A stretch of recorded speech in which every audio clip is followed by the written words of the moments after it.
Hello friend, आपका स्वागत है हमारे यूट्यूब चैनल एसएस के नॉलेज में। दोस्तों, आज की वीडियो हम लोग बात करने वाले हैं करारोपण के सिद्धांत, कैनन ऑफ टैक्सेशन, यानी कर लगाने के लिए किन किन सिद्धांतों का प्रयोग किया जाता है उसके बारे में आज हम लोग समझने वाले हैं। तो चलिए हम लोग समझते हैं। इससे पहले हम लोगों ने जान चुके हैं कि कर क्या है, कर की प्रमुख परिभाषाएँ क्या है, कर की विशेषता क्या है एवं कर के उद्देश्य क्या है। अगर आपने वो वीडियो अभी तक नहीं देखा है तो आप उसका हम लिंक डिस्क्रिप्शन बॉक्स में दे दिए हैं, आप वहाँ से जाके देख लीजिए। तो चलिए आज का हम लोग समझते हैं कि करारोपण के सिद्धांत, यानी कर लगाने के लिए किन किन सिद्धांतों का प्रयोग किया जाता है। तो अध्ययन के दृष्टिकोण से कर के सिद्धांतों को दो मुख्य भागों में बांटा जाता है। नंबर 1,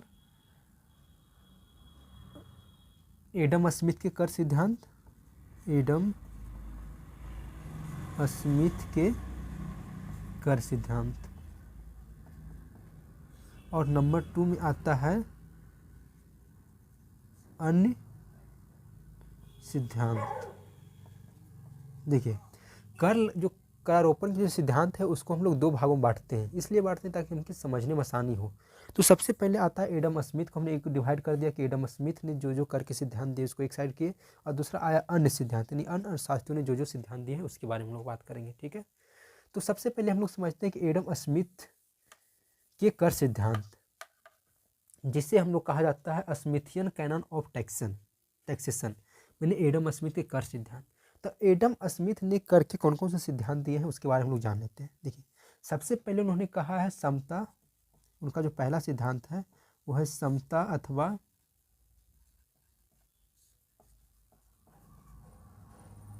समानता अथवा समता का सिद्धांत।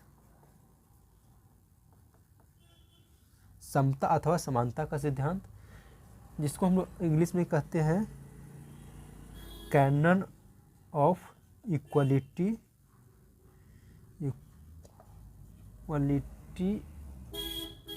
और इक्विटी। माने कि इक्वालिटी यानी कि समानता होना चाहिए। यानी कि समानता का सिद्धांत क्या कहता है, समता एवं समानता का सिद्धांत क्या है, इसको थोड़ा समझिए। समानता अथवा समता के सिद्धांत का अर्थ यह है कि विभिन्न करदाताओं पर कर इस प्रकार से लगाया जाए कि सभी करदाताओं पर कर के भार में समानता बना रहे। देखिए, इस सिद्धांत के अंतर्गत यह कहा जाता है कि जो सरकार अगर कर लगाती है तो जो जनता पर अगर कर लगाया जा रहा है तो कर इस प्रकार से लगाया जाए कि उसका जो भार है, यानी कर, जैसे कर भार क्या होता है, जैसे कि जब किसी व्यक्ति पर कर लगाया जाएगा, मान लीजिए कि हमारे ऊपर सरकार ने बोला कि आपका जितना इनकम है उसका 10% टैक्स लगेगा, तो जो कर लग रहा है मेरे द्वारा, मेरे पर जो कर लगाया जा रहा है उससे हमें भार महसूस होता है। क्यों? क्योंकि हम अपना इनकम का 10% सरकार को देंगे, जिसके बदले हमें कुछ भी नहीं मिलेगा। तो इस तरीके से हमें भार का महसूस होता है कि हमें टैक्स का पर भार पड़ रहा है।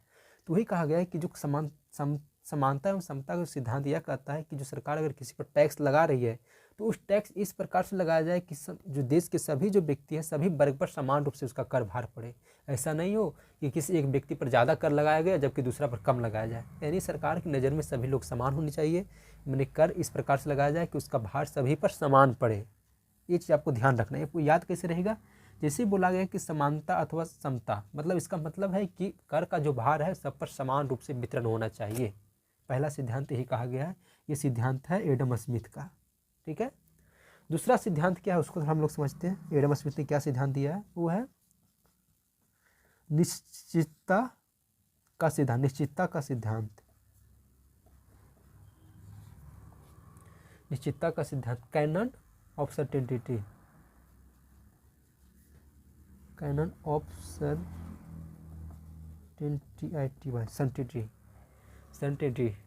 कैनन ऑफ सर्टेनिटी क्या कहता है? सर्टेनिटी क्या कहता है? सर्टेनिटी, निश्चितता के सिद्धांत को स्पष्ट करते हुए एडम स्मिथ ने लिखा है कि प्रत्येक व्यक्ति जो कर देता है वह निश्चित होना चाहिए। जो इसको फिर से समझिए कि निश्चितता का सिद्धांत क्या कहता है। निश्चितता के सिद्धांत को स्पष्ट करते हुए एडम स्मिथ ने लिखा है कि प्रत्येक व्यक्ति जो कर देना है यह निश्चित होना चाहिए, मनमाना नहीं। भुगतान का समय, भुगतान की विधि, भुगतान की जाने वाली राशि करदाता और प्रत्येक अन्य व्यक्ति को स्पष्ट होना चाहिए। अन्यथा करदाता अथवा कर वसूलने वाले दोनों पक्षकारों को यह स्पष्ट होना चाहिए कि कर की राशि क्या होगी, इसके भुगतान की समय क्या होगा तथा इसके भुगतान की विधि क्या है।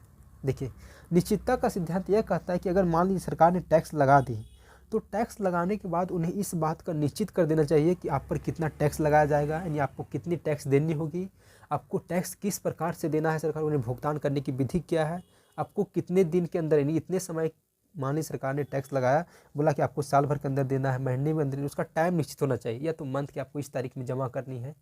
यानी जिस तरीके से सिद्धांत जैसे टैक्स उस पर लगाया जाता है, तो उसको इस बात का निश्चित हो जाना चाहिए कि आपको इतना टैक्स देना है, आपको इस समय टैक्स पे करना है, आपका टैक्स पे करने की तारीख ये है, आपको यहाँ पर जाके जमा करना होगा। इन सब चीज़ बातों का वहाँ पर पहले से निश्चित होना चाहिए। ऐसा नहीं कि आपने मनमानी बोला, सरकार बोल दी कि हाँ आपको 10% देना है, पता चला वहाँ गए तो आपको बोला नहीं आपका पर तो 20% लग रहा है टैक्स। तो ऐसे में आदमी का सुविधा होती है। तो दूसरा सिद्धांत यही कहता है, निश्चितता का सिद्धांत यही कहता है कि सरकार जब किसी पर टैक्स लगाती है तो टैक्स क्यों कितने, उसका टैक्स का दर बोल सकते हैं, ब्याज दर क्या होगा, यानी बोल सकते हैं टैक्स का रेट क्या है, किस रेट से उस पर टैक्स लगाया जा रहा है, उसको पेमेंट करने की अवधि क्या है, कहाँ पर उसे पेमेंट करना है, किस तरीके से पेमेंट करना है, ये सब बातों को पहले से क्लियर होना चाहिए, निश्चित होना चाहिए। यही निश्चितता का सिद्धांत कहता है। ठीक है। अब नंबर 3 में है सुविधा का सिद्धांत। सुविधा का सिद्धांत, इसे इंग्लिश में कहते हैं कैनन ऑफ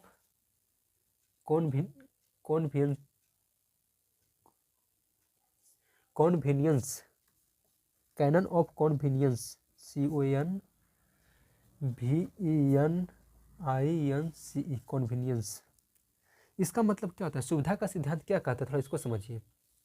सुविधा के सिद्धांत को स्पष्ट करते हुए एडम स्मिथ ने लिखा है कि प्रत्येक कर ऐसे समय पर लगाया जाए या इस ढंग से लगाया जाए कि करदाताओं को भुगतान करने में अत्यधिक सुविधाजनक हो। देखिए, सुविधा का सिद्धांत सिंपल ये कहता है कि सरकार, जैसे कि पहले हमने समझा कि सिद्धांत जो टैक्स का पहला सिद्धांत क्या कहता है, देखिए समानता सिद्धांत कहता है कि टैक्स इस प्रकार से लगाया जाए कि उसका भार सभी व्यक्ति पर समान रूप से पड़े। निश्चितता का सिद्धांत कहता है कि इस प्रकार से टैक्स लगाया जाए कि सब पर उसका दर, मतलब उसको कितना टैक्स देना है इसका पहले से निश्चित हो, उसका समय पहले से निश्चित हो, और किस विधि से पेमेंट करना ये भी निश्चित हो। ठीक है। सुविधा का सिद्धांत कहता है कि टैक्स जो हम लगा रहे हैं उसके जो भुगतान करने, उस टैक्स इस प्रकार से लगाया जाए या इस ढंग से या ऐसे समय पर लगाया जाए जिससे करदाताओं को भुगतान करने में सुविधा हो। जैसे कि मान लीजिए कि सरकार ने बोल दिया कि मान लीजिए आप कहीं पर नौकरी कर रहे हैं, ठीक है, आपको पास मान लीजिए आप गवर्नमेंट नौकरी कर रहे हैं, तो सरकार ने बोला कि आपकी जो इनकम है उस पर हमें 15% टैक्स देना है। सिंपल एक एग्जांपल थोड़ा समझिए। तो अगर सरकार आपसे 15% टैक्स मांग रही है तो आपको क्या टैक्स किस समय आपको देना सुविधाजनक होगा, किस टाइम आप मतलब टैक्स देना आपके लिए आसान नहीं होगा, तब ना जब आपका सैलरी आएगा। मान लीजिए जिस टाइम आपका सैलरी आएगा उस टाइम आपसे 15% काट लिया जाए तो आप पूरे महीने आप जो पैसा बचा है उससे अपना घर अच्छे चला सकते हैं। लेकिन अगर वही जो आपका सैलरी आने के 20 दिन के बाद बोला जाए कि आपको 15% टैक्स देना होगा तो बहुत ही असुविधा हो जाएगी, क्योंकि तब तक आदमी जो अपना पैसे कहीं ना कहीं वो खर्च कर चुके होते हैं या कहीं ना किसी और उद्देश्य के लिए लगा चुके होते हैं। तो सुविधा का सिद्धांत यही कहता है कि जब सरकार टैक्स लगा रही है तो ऐसे समय पर लगाना चाहिए या इस तरीके से लगाना चाहिए जिससे आदमी को असुविधा ना हो। जैसे कि अगर मान लीजिए लगान, जैसे कि होता है ना, जैसे कि मान लीजिए किसी किसान पर जो, जैसे कि मान लीजिए कि किसी किसान है उस पर अगर लगान लगाया जाता है तो क्या होता है, कब उससे लगान वसूल की जाती है, जब उसे फसल काटा हो, ये तुरंत अभी फसल काटा उसी टाइम अगर उसे लगान वसूल कर लिया जाए तो उसे लगान देने में ज़्यादा असुविधा नहीं होती है, बजाय कि उस टाइम जब अकाल पड़ा हो। अगर अकाल पड़ा हो, मान लीजिए कि अकाल के समय है तो यह सूखा का समय है, अगर उस समय किसान से अगर लगान मांगा जाए तो बहुत बड़ी असुविधा हो जाती है, किसान को दुख होता है, उसे कष्ट होता है मतलब कि टैक्स देने में। इसीलिए अगर जब उसका खेतों में फसल हो, अच्छी फसल हो, और उस टाइम अगर उससे लगान मांगा जाए तो खुशी वो दे सकता है। उसी तरीके से वेतनभोगी वर्ग जो होता है, जिस टाइम उसकी सैलरी आती है उसी टाइम देखिए जनरली हम लोग क्या देखते हैं कि जिनके मान ली गवर्नमेंट जॉब है उनका क्या होता है कि सैलरी जब आता है उसी टाइम उनका टैक्स उससे काट लिया जाता है, उसी टाइम उनका टैक्स कट के उसकी सैलरी उसमें आती है। तो उस टाइम आदमी को उतना दिक्कत नहीं होता, क्योंकि उस टाइम जो पैसा बचते हैं उससे समायोजन अपना कर लेते हैं। तो इसमें ही कहा गया है कि इस जो हमारे, अगर इसको हम लोग आसान शब्दों में कहें तो सुविधा का सिद्धांत में होता है कि भुगतान का समय सुविधाजनक होना चाहिए, भुगतान की जो विधि है वो सुविधाजनक होनी चाहिए और भुगतान का जो स्थान है वो सुविधाजनक होना चाहिए। यानी ऐसा ना हो किसी व्यक्ति को मान लीजिए उसे ज़्यादा टैक्स देना है और उससे कहा जाए कि आप 50 किलोमीटर दूर चल के आइए और टैक्स का भुगतान कीजिए, तो ये चीज़ें गलत होती है ना। अगर किसी व्यक्ति को ज़्यादा अगर पेमेंट मान लो टैक्स देना है, उससे 50 किलोमीटर दूर जाके ऑफिस में अगर टैक्स जमा करना होगा तो पहले तो उसको जाने के लिए समय अलग से देनी होगी, फिर उसका जो उसके जाने के लिए आने जाने का जो यातायात का जो खर्च होगा वो अलग होगा, तो इससे उसका टैक्स का जो लागत बढ़ जाएगा, तो इससे व्यक्ति को सुविधा होती है। इसीलिए जो सुविधा का सिद्धांत यही कहता है कि टैक्स इस प्रकार से लगाया जाए, इस समय से या इस समय पर लगाया जाए कि जिसे देने में व्यक्ति को बिल्कुल असुविधा ना ही हो। यही हमारा सुविधा का सिद्धांत कहता है। ठीक है, चलिए अब नंबर 4 में क्या है। नंबर 4 में हमारा आता है मितव्ययता का सिद्धांत, कैनन ऑफ इकोनॉमी।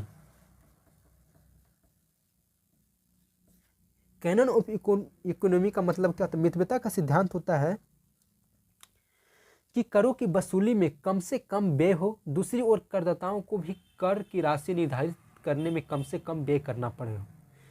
देखिए, मितव्ययता का सिद्धांत सिंपल कहता है कि सरकार अगर टैक्स मान लीजिए कि आम आदमी से टैक्स कलेक्ट करती है तो उसके लिए सरकार को खर्च भी होता है।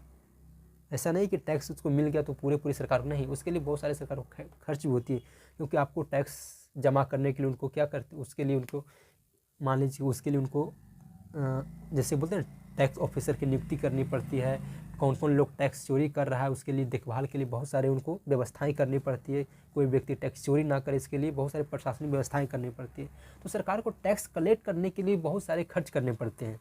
तो मितव्ययता का सिद्धांत यही कहता है कि इस प्रकार की प्रणाली का प्रयोग किया जाए जिससे कम से कम खर्च में ज़्यादा से ज़्यादा टैक्स को जमा किया जा सके, क्योंकि ज़्यादा से ज़्यादा अगर मान लीजिए जितना टैक्स नहीं आ रहा है उससे ज़्यादा अगर सरकार खर्च कर देगी तो सरकार के पास बचेगा क्या? कुछ नहीं बचेगा।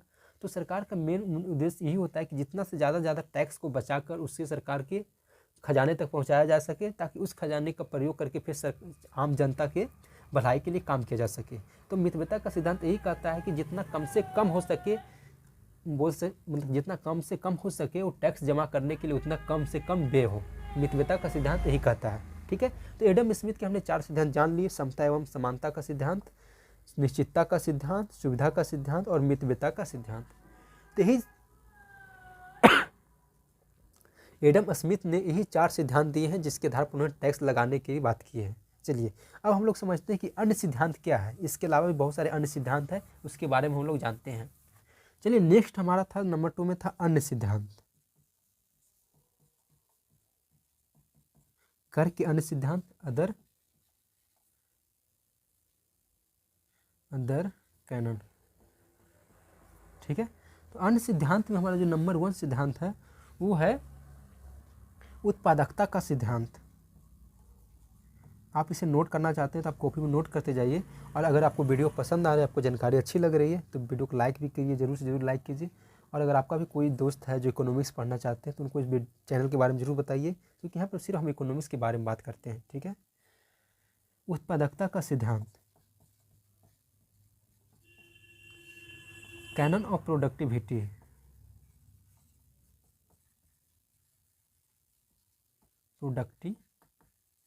ठीक है, उत्पादकता का सिद्धांत जो है ये दिए हैं प्रोफेसर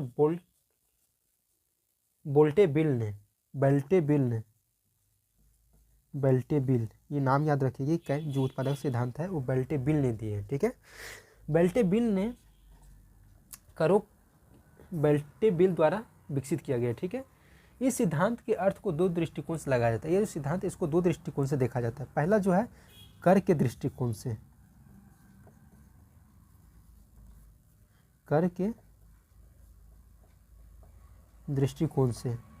और दूसरा है कर के प्रभाव के दृष्टिकोण से।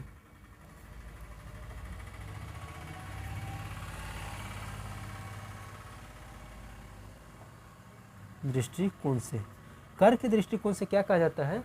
कर के दृष्टिकोण से उत्पादकता का अर्थ यह है कि सरकार को निरंतर एवं दीर्घकाल तक आय प्रदान करते रहे। देखिए, कर उत्पादकता के सिद्धांत के अंतर्गत जो कर के दृष्टिकोण से यह कहा जाता है कि जो कर लगाने का जो इस सिद्धांत है, इसके अंतर्गत यह बोला जाता है कि सरकार को जो आय है वो निरंतर एवं दीर्घकाल तक प्राप्त होना चाहिए। यानी कि इस प्रकार का सिद्धांत का प्रयोग किया जाए कर लगाने के लिए, जिससे सरकार का जो आय है वो लगातार एवं दीर्घकाल तक प्रदान प्राप्त होते रहना चाहिए। यानी सरकार का मूल उद्देश्य ऐसा नहीं है कि इन साल मान लीजिए 1 साल के लिए उनको टैक्स से आय प्राप्त हुआ, अगला साल उनको पता है नहीं कि टैक्स से आय प्राप्त होगा कि नहीं होगा।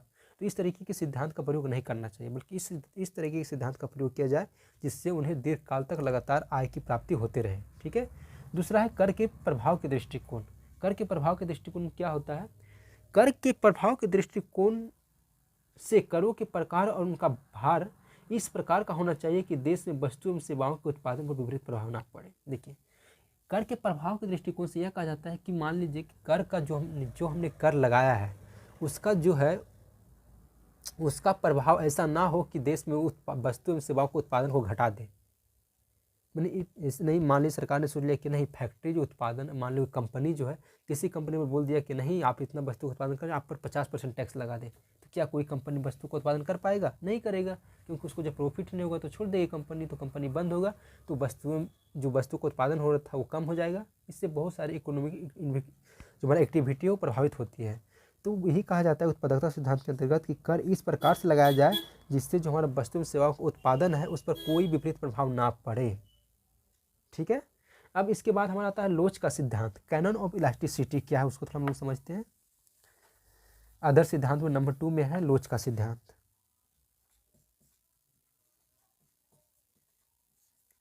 लोच का थोड़ा सा हमें इस पर लिखने की आदत नहीं, इसलिए मेरा राइटिंग उतना अच्छा नहीं इस पर बैठ पाता है, क्योंकि हम बोर्ड पर हमें लिखने की उतना आदत नहीं है। ठीक है, इसीलिए आप लोग समझ जाइए। कैनन ऑफ इलास्टिसिटी का मतलब यहाँ पर क्या है, इसका मतलब क्या है? ये जो हमारा सिद्धांत है लोच ऑफ सिद्धांत, इसको किए हैं प्रोफेसर बेस्टोबिल ने।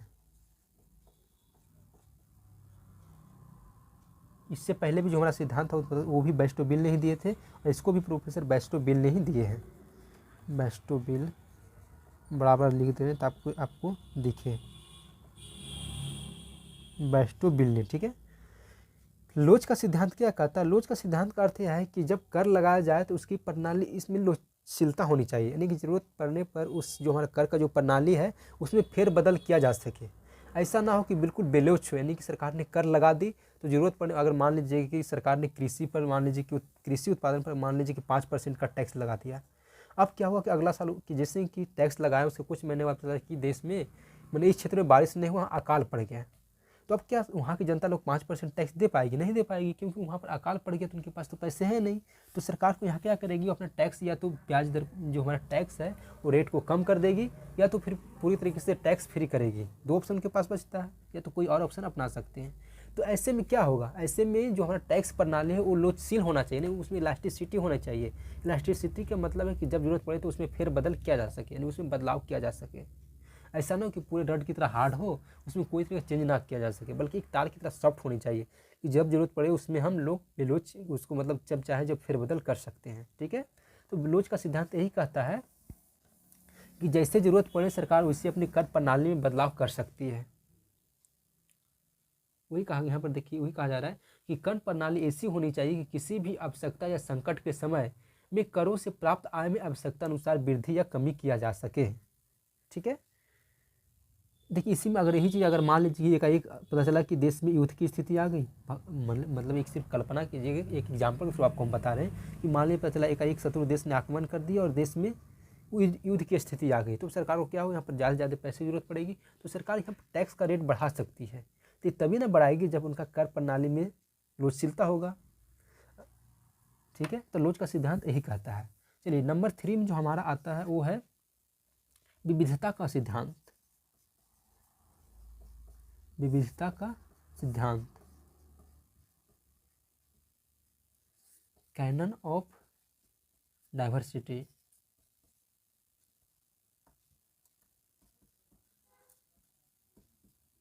कैनन ऑफ डाइवर्सिटी, विविधता का सिद्धांत क्या कहता है? विविधता का सिद्धांत का अर्थ है कि सरकार को यह सुझाव देता है कि सरकार एक प्रकार की कर प्रणाली का प्रयोग ना करे, इसके जगह वो विभिन्न प्रकार की कर प्रणाली का प्रयोग करे। बोल सकते बहु कर प्रणाली का प्रयोग करना चाहिए, यानी कर लगाते समय ऐसा ना हो सरकार सिर्फ एक ही तरह के कर को प्रयोग करे, मतलब एक ही तरीके से कर लगाए, बल्कि अलग अलग तरीके से विभिन्न प्रकार के कर नीति का प्रयोग करे, जिससे कि देश में सभी वर्गों पर इस कर की नीति के अंतर्गत आए और सब पर कर भार समान रूप से पड़े। देखिए, इस सिद्धांत के मूल आधार यह है कि एक कर प्रणाली के स्थान पर बहु कर प्रणाली, यानी बोल सकते मल्टीपल टैक्स सिस्टम का अपनाया जाए। अगर दूसरे शब्दों में कर प्रणाली में विविध प्रकार के प्रत्यक्ष और अप्रत्यक्ष करों का समावेश होना चाहिए, जिससे सभी श्रेणी के व्यक्तियों का अंशदान प्राप्त हो सके। देखिए, डाइवर्सिटी का मतलब वही होता है कि सरकार खाली अमीर लोगों पर फोकस करके कर ना लगाए, बल्कि कर प्रणाली अलग अलग तरीके का अपनाया जाए, जिससे समाज के सभी व्यक्तियों पर समान रूप से कर भार का वितरण हो सके। ठीक है, तो विविधता का सिद्धांत यही कहता है। इसके बाद आता है नंबर 4 में आता है सरलता का सिद्धांत। इससे पहले सरलता सिद्धांत अगर ध्यान दें तो इससे पहले मैंने आपको बताया था क्या चीज़ का सिद्धांत, इससे पहले हमने सुविधा का सिद्धांत की बात की थी। सुविधा का सिद्धांत और सरलता सिद्धांत बिल्कुल मिलता जुलता ही एक ही चीज़ है, उसमें कोई दिक्कत नहीं है। इसके बाद हमारा आता है समन्वय का सिद्धांत। समन्वय का सिद्धांत क्या है उसको थोड़ा हम लोग समझ लेते हैं। समन्वय का सिद्धांत, इसमें होता है canon of coordination. Canon of coordination, इसका मतलब क्या होता है कि इस सिद्धांत के आधार पर कर प्रणाली में एक ही सरकार के विभिन्न करों और विभिन्न सरकारों के करों में इस प्रकार का समन्वय होना चाहिए कि जिससे किसी एक वस्तु या आय या संपत्ति पर अनुचित रूप से पुनः कर ना लग जाए। ठीक है, देखिए समन्वय का सिद्धांत कहता है कि देखिए हमारा देश लोकतांत्रिक देश है, भारत है। यहाँ पर दो तरह की सरकार चलती है। एक यहाँ पर बोल सकते हैं तीन स्तरीय सरकार चलती है, सेंट्रल, स्टेट एंड लोकल सरकार, 3 प्रकार की होती है। तो अगर सेंट्रल सरकार, मान लीजिए किसी क्षेत्र में सेंट्रल सरकार ने टैक्स लगा दिया है, तो गवर्नमेंट भी अगर स्टेट सरकार भी, हमारा स्टेट सरकार है, बोल सकते राज्य सरकार है, वो भी उसी क्षेत्र में टैक्स ना लगाए, उसी वस्तु पर टैक्स ना लगाएं। सेंट्रल और स्टेट दोनों मिलकर एक ही वस्तु पर टैक्स ना लगाएं, बल्कि दोनों के बीच इस प्रकार से समन्वय हो कि दोनों मिलकर अच्छे तरीके से टैक्स को लगाएं। इसमें यही चीज़ को कहा जाता है कि मान लीजिए कि ऐसा हो सकता है कि सरकार ने क्या बोला कि सेंट्रल सरकार ने पहले ऑलरेडी किसी वस्तु पर टैक्स लगा दिया है और सेंट्रल सरकार को इसके बारे में पता ही नहीं है। मान लीजिए सेंट्रल सरकार ने लगा दिया और स्टेट सरकार को इसके बारे में पता नहीं है, तो दोनों क्या करें, अगर एक ही वस्तु पर दोनों मिलकर टैक्स लगाते हैं तो टैक्स बहुत ज़्यादा हो जाएगा, इससे जनता में असंतुष्टि की भावना उत्पन्न होगी। इसीलिए कहा जाता है समन्वय का सिद्धांत यही कहता है कि इस तरीके से हम लोग टैक्स लगाएं कि स्टेट सरकार और सेंट्रल सरकार दोनों मिलकर अच्छी तरीके से संबंध हो, दोनों के अच्छा समन्वय हो, जिससे दोनों मिलकर अच्छी तरीके से कर प्रणाली को चला सकें। ठीक है, तो यह निश्चित है कि अभी तक हमने जितने भी टैक्स के सिद्धांत को देखे हैं उनमें से देखें कि कोई भी सिद्धांत में सब में अपने अपने गुण है, अपनी अपनी क्वालिटी है। तो एक प्रायः कोई भी ऐसा कर नहीं होता है जिसमें उपयुक्त सभी गुण लागू हो सके। अभी तक मैंने जितना भी आपको सिद्धांत बताए, कोई भी एक ऐसा टैक्स नहीं जिसमें ये सारे गुण पाए जाएँ। तो इसीलिए सरकार सोच विचार कर अलग अलग तरह के सिद्धांत का प्रयोग करे, जिसमें कि ज़्यादा से ज़्यादा गुण मिल सके और जिससे ज़्यादा से ज़्यादा बोल सकते हैं कि जनता को सुविधा हो, जनता को कर भार कम महसूस हो और ज़्यादा से ज़्यादा टैक्स प्राप्त कर सके सरकार। चलिए आज की वीडियो में बस इतना ही। हमने जान लिया कि सरकार को किस तरीके से किस प्रकार के सिद्धांत का प्रयोग करना चाहिए टैक्स लगाने के लिए। ठीक है, अब मिलते हैं हम लोग नेक्स्ट वीडियो में, जहाँ पर हम लोग बात करेंगे कि डायरेक्ट टैक्स और इनडायरेक्ट टैक्स क्या होता है। ठीक है, तो चलिए आज की वीडियो में बस इतना ही।